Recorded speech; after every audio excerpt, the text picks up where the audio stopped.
Hi, everybody. Welcome back to the Las Vegas Raiders Insider Podcast. I am your host, Hondo Carpenter, joined by one of my best friends on planet Earth.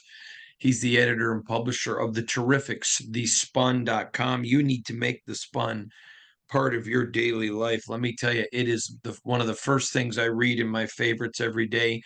I love to hear from him. I love to talk to him. And again, it's thespun.com. And of course, you know him. He is the great Matt Halatic. Matt, how are you, bud? I'm doing well. Always a pleasure to be on, and we actually have some NFL scheduling to talk about. Some actual games to predict. Earlier this week, the schedule came out. I predicted the Raiders to go 10-7 and to make the wild card playoff. We're going to dig into it. Let's start week one. The Raiders go to the Chargers to Allegiant West. I'm a big believer in Jim Harbaugh, but there's going to be some acclamation here. They've lost a lot of players. They brought some new ones. They're changing schemes. I think the Raiders get a big win and start 1-0 at Allegiant West to start the season. Your thoughts? I also have them winning that game. I think that they're listen. I think that you said the Chargers are in good hands with Jim Harbaugh long term. I think that they'll be they. I think there's a chance they could surprise some people next year that they might be a little better than expected. But I think week one, I'll give the Raiders the advantage there with a little bit of continuity they have, and the fact that they had that experience with them going to LA. Week two, head out to Baltimore, going far to the East Coast for an early game. I don't like it. Raiders fall 1-1. Agree with you. Again, I think that the Ravens are on paper should be one of the better teams in the AFC again. They were obviously the one seed last year, lost in the title game to the Chiefs. They have a loaded roster. Lamar Jackson's back. That's a game that I think it'll be an interesting early season test. You get to see where your team is matched up against one of the elite teams in the league. But I expect the Ravens to win that game. I don't think it's a great matchup for the Raiders. And like you said, that East Coast travel is a pain, especially early in the season. Didn't they come home for the season opener taking on Carolina? I think everybody wants to play Carolina. I think they're the worst team, the worst ownership, the worst management. Um, Again, I just think Carolina's a mess, and the Raiders get back to their winning ways and start 2-1 with a big win over Carolina. That's a game they have to win. I mean, if you want to have any type of playoff aspirations, you got to get that game. I agree with you on Carolina. I think is still the worst team in the league. There's not a lot of hope around that franchise right now, and I think the Raiders win that game. Allegiant will be rocking home opener, so they'll start 2-1. Right, then we come to an interesting game. The Browns come, and I think the Raiders get this game. I'm not a fan of Deshaun Watson. And it's nothing to do with the off-field issues. I'm just not a fan of his. I think they have a very good defense. The Raiders have a very good defense, but at home field advantage. I think the Raiders have the better D. I'm riding with the Raiders to improve to 3-1. I have them winning this game as well. I think that the Browns, their roster is solid. We saw what they were able to do last year with absolute just chaos at the quarterback position. 5 different guys starting games. They were still able to make the playoffs. So I'm not discounting them as being a good team again in the AFC, but I think the Raiders win that game at home 3-1. Then they go to the Broncos. Now, I'm very respectful of Sean Payton as an X and an O's guys, but I have been very open since even back when he was at New Orleans that he is not a good personnel guy. I talked about it even when he was there. You know that. People within the organization had told me some things that he wanted to do, and people there were like, ugh. That's why Mickey Loomis wasn't all that upset when he wanted to go. Uh, the pick of Bo Nix was a terrible pick of where they got him. They're going to put the eggs in the Bo Nix basket. Raiders go up to the Broncos, get a big win, start 4-1. This one, I'll tell you what, I went back and forth on this one because I think that it's tough to win in a row in your division. And at first, I had the Raiders losing the opener to the Chargers, but I think they get that one. But I think Mm-hmm. this might just be, um, I think the Raiders are a better team than the Broncos. I think they're going to have a better season than the Broncos, but I'm going to say that this is going to end up being one of the highlights of the Broncos season. I think they upset the Raiders here, and the Raiders go 3-2. All right. Then we go week 6. The Steel Men come. Again, the Raiders should have beat the Steel Men the last 2 times they played. It's different now. There's some continuity. The Raiders defense, that home crowd is going to be there this year. I'm riding the the Raiders to beat the Steelers 5-1. I have the Steelers winning this game, and I'll just give it to him. Our records are pretty similar at the end, I think, but I have a feeling we're going to get there in a different way. But I have the Steelers winning this game. I think that again, this is a team that I'm not big on Russell Wilson. I'll be honest. I think he's obviously an improvement over Kenny Pickett. I think he's an improvement over what the Steelers had in position last year, but I'm not a huge fan on what their ceiling is with him. But their defense is going to be good. Mike Tomlin's an excellent coach. They're going to find a way to be in that 9-8, 10-7 wild card range somehow every year. So I have them winning this game. It wouldn't shock me if the Raiders won, but I have them winning this game. All right, so I got the Raiders winning, going 5-1. Then they head out back to Allegiant West again to take on the Rams in what I think is going to be a physical football game. I think the pads are going to be popping. I think this is going to probably be the most physical game of the year, and I have the Raiders losing to the Rams. A very close game, but I think both teams get beat up physically. I'm going with the Rams. The Raiders fall to 5-2. I have the Rams here too. Raiders now 3-4 in my prediction, but I think that again I'm higher than it seems on the Raiders at this point, but I just have it. I think that that early schedule is a little tougher. It's going to be a little tougher than maybe it even seems. But the Rams are going to be an excellent team still. I think even without Aaron Donald, Sean McVay, great head coach, Matt Stafford. So I think that's going to be a tough game, and I have the Rams pulling that out. Then they go home to host the Chiefs, and I think they're going to be battling injuries from a brutal game with the Rams. I think this one is very close, but the injured Raiders let it slip through their fingers and fall to 5-3. Well, here's where I have a picking up a game on you. I had the Raiders pulling up the upset here. I think that, listen, the Chiefs are going to be motivated. We know coming in off of that loss last year on Christmas Day, even though they won the Super Bowl, it has to stick in their craw a little bit that the Raiders were the last team to beat them. But I think at this point, I think the Raiders are a little bit of a desperate team early in Week 8. They're 3-4 in my schedule. They've lost 3 in a row. They got to make a stand. They make the stand at home. They beat Patrick Mahomes. They move to 4-4. All right. Then I have obviously the schedule has the Raiders going to the Bengals, back out east for another early game. I have again, I think the Raiders put up a valiant fight, still getting healthy from the Rams game. I have them falling to the Bengals at 5-4. I also had them losing that game as well. I think obviously if the Bengals have more injuries with Joe Burrow, that could be different, but I mean, there's no way to predict that now in May. So I think I have them falling in that one as well. So I have them at 4-5 at the bye. You have them at 5-4. Yeah, I think the bye comes at a great week. They get healthy. They're not 100% healthy, but I think they go to Miami where they played well last year. In fact, if they would have had any offense, they would have won. But I still think the Raiders put up a valiant fight again, but lose in a very tight ball game coming down to the final play. Raiders fall to 5-5. I think it'll be another good battle down there as well. I think that I give Miami the advantage there. Even in November, it might be warm, even though it's warm in Vegas. Obviously, it's climate controlled. But the Dolphins we've seen in the past, they're a different team at home than they are on the road. If that game was in Vegas, I'd be picking the Raiders. But I think that long East Coast trip, the Dolphins will probably be pushing for a playoff spot if things go the way they're planning. So I think they're going to need that game, and I got them with that offense pulling it out.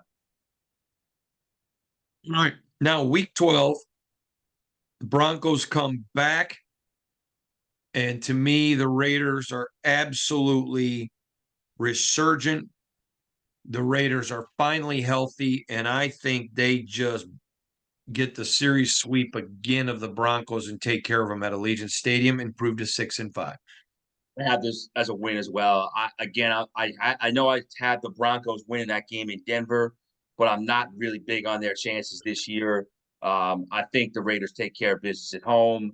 By that point in the season, I think if the season plays out the way I think it could for the Broncos, you're going to be hearing a lot of grumbling about the Sean Payton era and whether it's worth it or what direction they're going in, because I think they're going to miss the playoffs again. So I have the Raiders winning that game. The next week, they go in a short week to Kansas City for a Black Friday national televised game. I think the Raiders are still angry that they let that last game slip between their fingers, even though they were badly injured. I think that the Raiders come out in the eyes of the nation again, Black Friday, and I think they get a huge win. I have the opposite result from I had them beating the Chiefs at Allegiant. So now at Arrowhead, I think the Chiefs make a statement here. This will now be 2 wins in a row. The Raiders will have gotten last year and then the first game of this year. So I think the Chiefs at home, they'll be battling for home field advantage.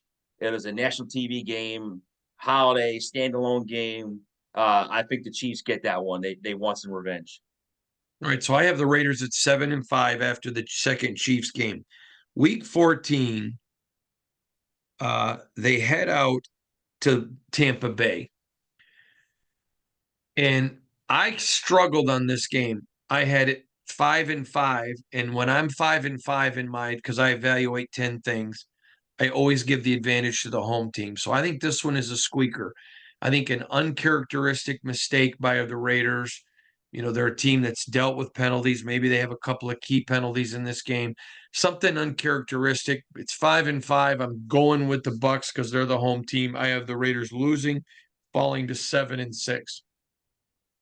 I think the Bucks this year are going to take a little bit of a step back after the surprise season that they had in 2024. So listen, again, anytime you go across the country to play a game, it's never easy. So that's a fact thing you have to factor in. But I have the Raiders pulling this one out. Again, this is a Raider team that finished last year strong with Antonio Pierce. I think they're going to finish 2024 strong, and I have that run beginning right here with a win. Right. So then they come home on Monday night, and I think they are going to be on fire. National TV, second national televised game of the year, Black Friday, and then this one. I think the Raiders come out, and I think they are going to put a show. I think they have their best game of the year up to this point against the Falcons on Monday Night Football. I have them winning this game. I think that they are at a point at this point in the season where I have them coming into the game at 6-7, so they're going to basically have to win out. I think to have a chance at the playoffs. And I have them winning this game. I have them. I think it'll be a great crowd, like you said, national TV. I think the Falcons can win their division, especially if Kirk Cousins is healthy and he does what they think he's capable of. But I think that's a game the Raiders win at home. All right. Then they go on the road to the Jags. And the Jags are a team that's got talent. Oh, they're home. They're home with the Jags. Excuse me. I know. I said on the road. I apologize, but I know it's at home. So then they come home and they're hosting the Jag. I think the Jags are a team that has talent. So I'm not saying that they're not talented, but I think the Raiders are going to be very young. I think you're going to see a couple of young players make a couple of young player mistakes, and it's going to cost the Raiders, and they're going to fall to 8-7. Now, let me say something here real quick. This is a game the Raiders could win. Absolutely could win. A lot of people maybe even say they should. I don't know that I would say they should, but I think they could. But there's always that one game every year that you're like, how? Last year, the Minnesota game, they just should have won that game. But every year, no matter who the team is, there's always a game that you're like, how? Now, the good teams are the ones that find a way to win. So when I looked at the season, I thought, okay, they could go as good as 11-6, as low as 9-8. So I always go in the middle. This is a game that, again, if they get to that 11, or it's a game that maybe they have that head shaking game earlier in the year. Maybe they lose the Steelers and they come back and win this one. But this one to me is I'm going to give it to the Jags. I think young players make young mistakes and they lose and they fall to 8-7. I have the Raiders winning this game. I think again, I think they finished the year strong. Um, I was talking about this with someone the other day. The Jaguars are one of the great, wild card teams, and that don't necessarily mean just wild card like a wild card playoff No, berth. Like you I don't know know what to exactly what you mean. expect. They Yeah. have a lot of talent. They have a coach who's won a Super Bowl before. And you Yep. kind of think that they're going to be a team that's going to, everyone thought going into last year they were going to take that next step. They didn't even make the playoffs. So, you don't know what you're going to get. I think they'll be in the mix for the playoffs again in the AFC this year. Mhm. But I think that the Raiders at that point in the season, they've won 2 in a row. They're playing at home. It's getting around that holiday season. So, I think it helps to kind of be home for those games. I think they get a win. All right. Now we go out and they go to the Saints. And I think the Raiders are in a bad mood because they know they should have beat the Jags. And they go down to New Orleans. I think they get the win. I think it's the best performance of the year for the Raiders against the Saints. They improved to 9-7. I have the Raiders losing to the Saints because in my simulation, I have the Saints being what they've been the last few years. And that's just, they're not bad. They're not great. They're battling for that spot to win the Mhm. NFC South. So they're in that 8-9 win range. So I had the game mattering to the Saints. So with that being said, it's a tough place to win. The home team needs the game. I have the Saints winning a squeaker there. If Okay. I'm sorry, one quick thing. It could be different if the Saints kind of implode or fall apart early, and you're looking at Dennis Allen getting fired, and there's some type of instability there. But I have it where the Saints need the game, they get the win, and the Raiders are 8-8. All right. Week 18, Chargers come to town. I think Chargers are much improved, but so are the Raiders. I think the Raiders have found their rhythm offensively. I think they found that they know what they have defensively. I think they win and finish 10-7. I have them coming out with a win there, so that's sweeping the Chargers season series, which would be excellent. That would give them 4-2 record in the division, 9-8 overall. 9-8, I don't think it's going to be enough to get you in the AFC playoffs, but 10-7 might. So if they get that 10th win, like you're predicting, they could definitely be a wild card team next year. I think that pretty sure in 2022, I had the Raiders at 7-10. You had them 9-8. They split the difference, went 8-9. So we were kind of in the right area code here. I think we're both looking at this team has talent. They have some, continuity from Antonio Pierce getting his feet wet last year. Yeah, there are some questions at the quarterback position, but I don't think it's as dire as some people are making it sound. Not necessarily Raider fans. I'm talking about outsiders. Um, I think that they have a home field advantage when they play at home, especially in games that matter. I think it's a team that should be in that 9-10 win range and should be a factor in the playoff race. I was taught, so I have them going 10-7, which I think would be, I think 9 wins or 10 wins is a good year for Antonio Pierce in his first full year. Um, I want to get into the quarterback situation because I was talking to a national writer recently who was very critical of the Raiders. They could have picked somebody, they could have moved up, they could have made a trade, they could have signed a free agent, and they got Gardner, who they really liked. They gave him a 2-year deal, but it's easy to walk away with after one. But they understand you've got to have you got to have a quality backup. But I believe that you can't call Aiden O'Connell the next Peyton Manning or Kenny Stabler. You just can't do that. That's not fair to him, and it's not fair to the game of football. But I agree with the Raiders. He showed enough In the last 5 games, 9 touchdowns, 1 interception. He showed enough that you've got to give this guy the legitimate chance to show you what he has. He was the second best rated rookie last year. And I had one NFL executive say to me, if you look at what he did, had he been picked in the first round, no one would have been telling the Raiders that they should have been going and picking a quarterback. It's because he was selected in the fourth. No respect for the guy. They didn't want, they wanted him in the pocket. He didn't show a lot of mobility. The point of the matter is, I said to this national writer who beat up the Raiders bad for not getting a quarterback, I said, do you not think that you're a media guy and they're willing to put their careers on Gardner and Aiden? They certainly believe in them. I understand you can write whatever you want, an opinion. I have no problem with that. You're a national columnist, opinionist. I don't have any issue with that. But I asked him, at what point does reasoning come in? And he said to me, and I quote, "Oh, and my reasoning's right here. I saw enough. Aiden's a bust." I don't get it. I don't know. I can understand being like me and saying, no, I got to see more. But this, the Raiders are trash, worst quarterback situation in the NFL.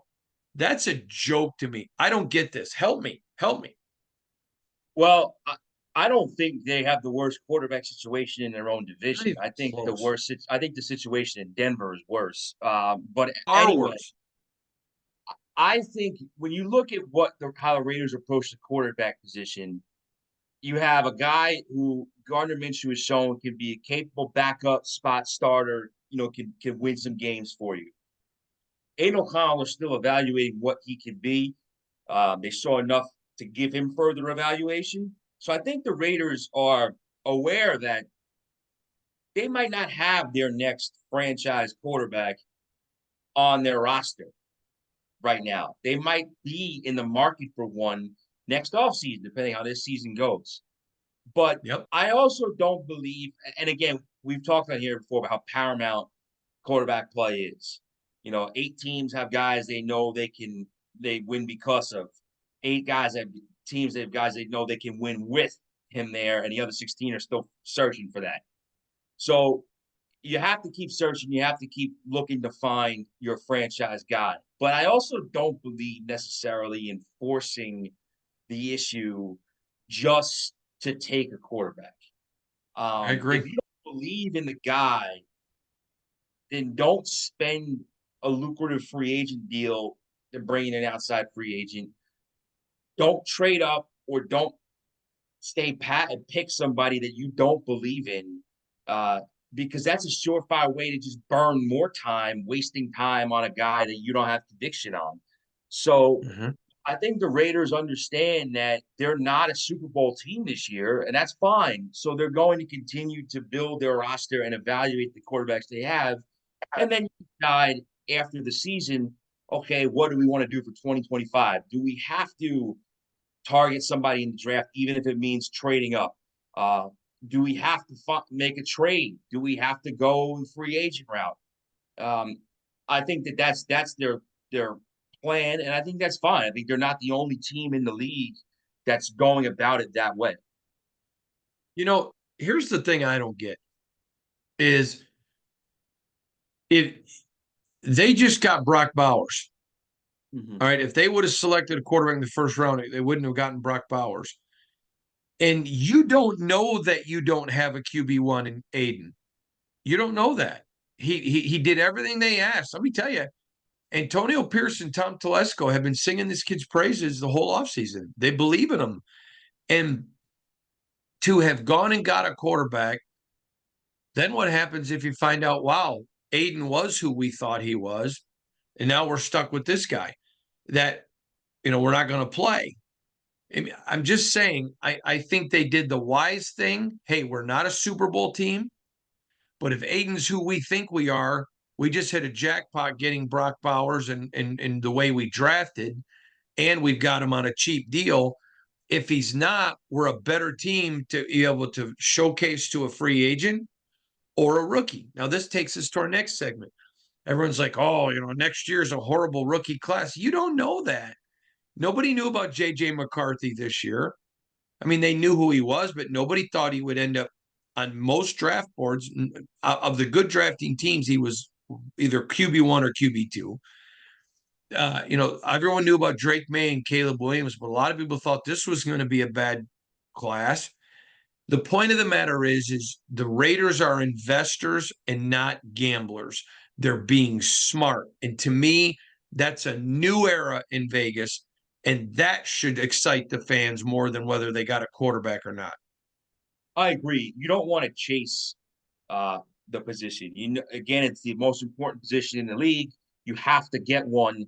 You have to, have a franchise guy to be a contender. But you don't want to just chase it and just throw stuff at the wall and see what sticks. So I think that they're taking the right approach, and I think you made a wise point on the 2025 quarterback class.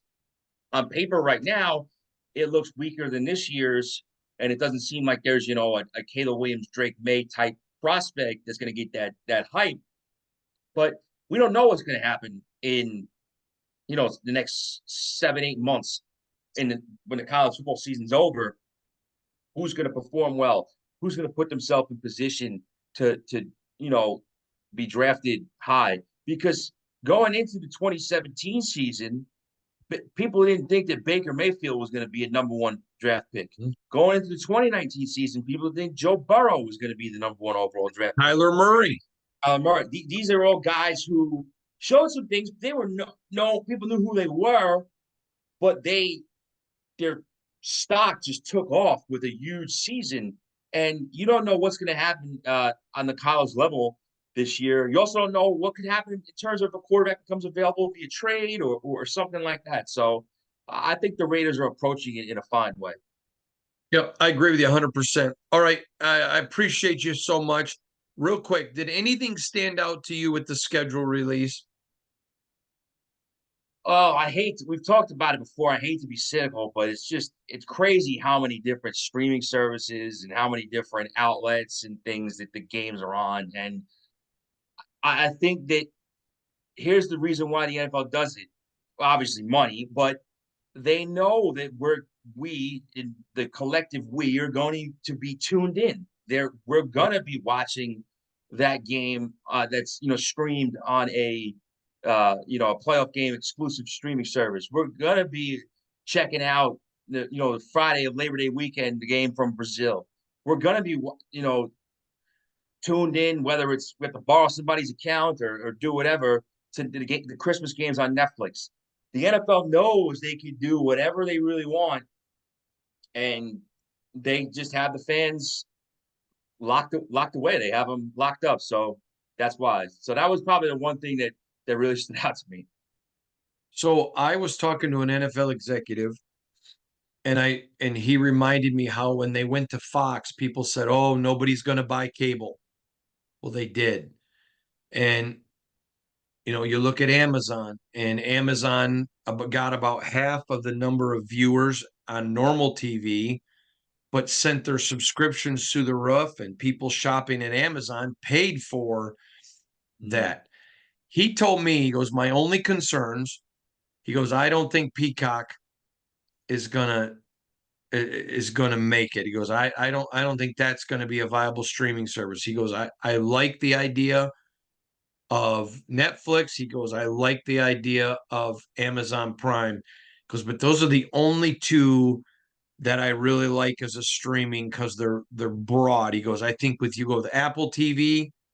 What about people that don't have Apple phones?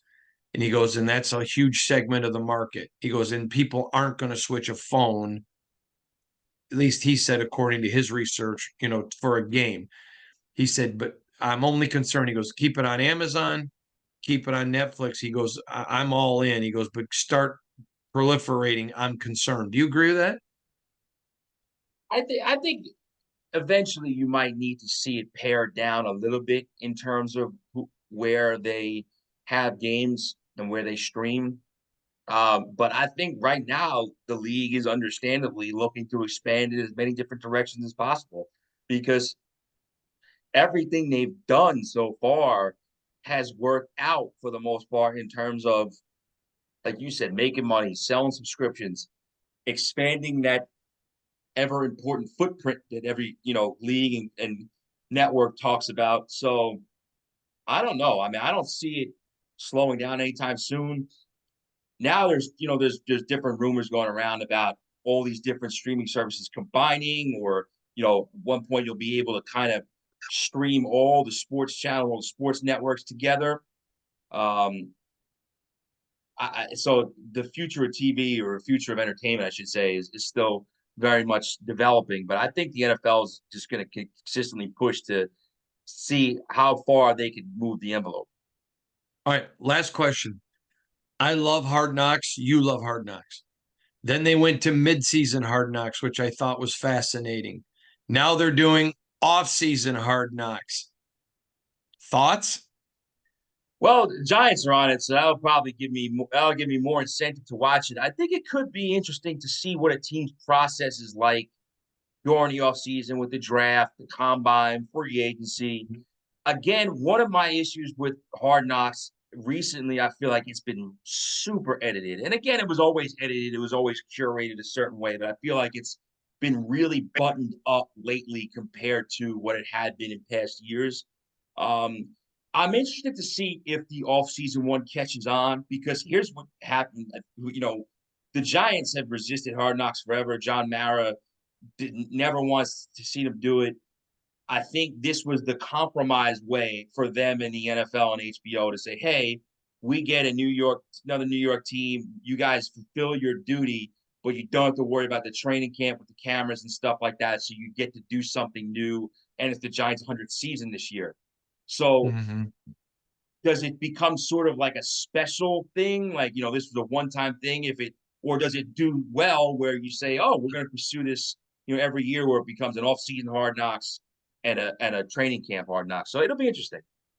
And mid-season. And midseason, yeah. So it's like the NFL. The NFL itself, it doesn't go away. Doesn't go away. I love it too. I admit it. I fully love it. All right.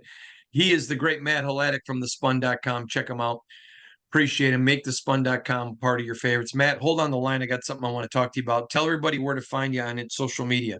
Sure, you can find me on X/Twitter at Matt Hladek 919, MATTHLADIK 919, and I'm down to have a chat with everybody and see how everyone's doing. I remember you can follow me on IG when you go to at Hondo SR, on X when you go to at Hondo Carpenter. Never forget SI.com/NFL/Raiders. We're doing over 10 pieces of content, 10 or more every day on your Raiders, 100% free. Nobody covers them better than us. We'll see you there.